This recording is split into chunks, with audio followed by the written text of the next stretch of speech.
Friends, this is a hard video for me to make, but it would be harder for me not to make this video. So this video is about Kashmir. Many of you know that I've traveled all around the world. In the past 5 years, I've been to India, I've been to Thailand, I've been to Indonesia, and along my travels, I got to visit a very magical place called Kashmir in the northern tip of India. This is a very complex and disputed situation with this land, and the Kashmiri people have suffered.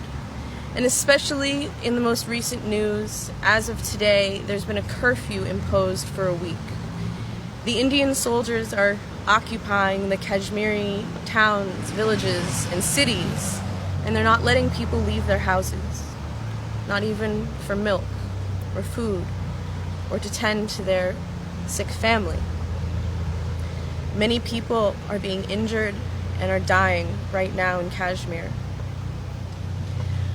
I am hardly one to speak of the complexities of this situation, but if there's one thing I should say is that I do not support Pakistan, I do not support India, I support the sovereignty of the Kashmiri people, just as I support the sovereignty of every living soul on this planet.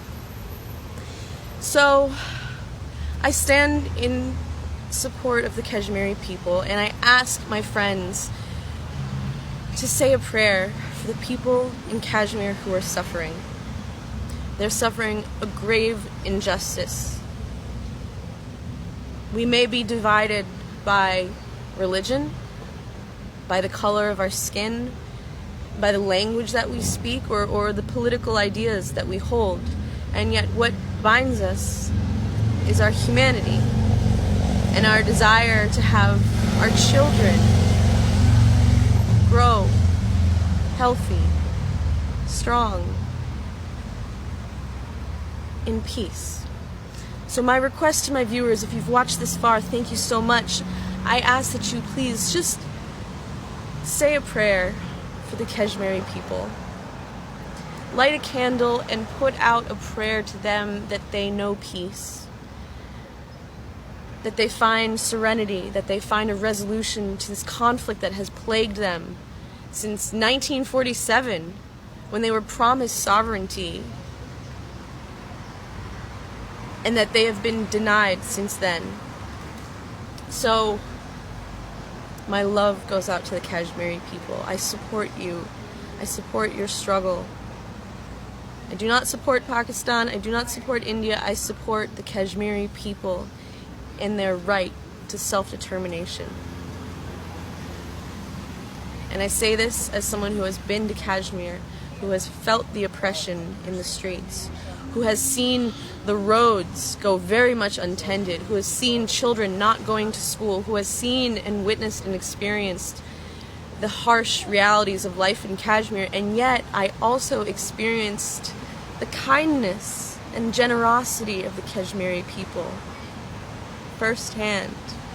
I sat with many families from Srinagar to Bemina.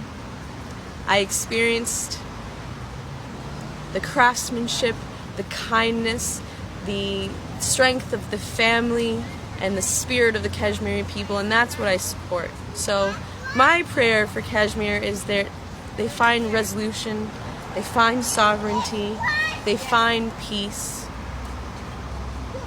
for themselves, for their children, and for the future of that beautiful land, of which my heart will always be a part. Forgive me if I don't speak up more on this issue. It's difficult because I don't have the whole story. I know that there's a lot that I don't know. I admit that. And it's hard to speak from that place, but what I can speak from is just love. Unconditional love. And that's my hope for my brothers and sisters in Kashmir, is that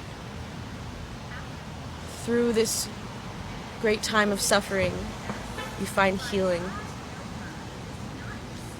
Through this time of darkness, you find the light. And through this time of misery, you do not lose hope.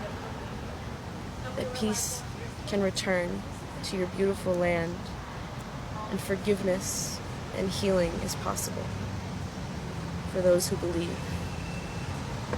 My love to you, my friends all around the world, and please pay attention, my friends, to the news of what's happening in Kashmir, and when you read and hear anything, just remember that I asked you to say a prayer for our friends in Kashmir.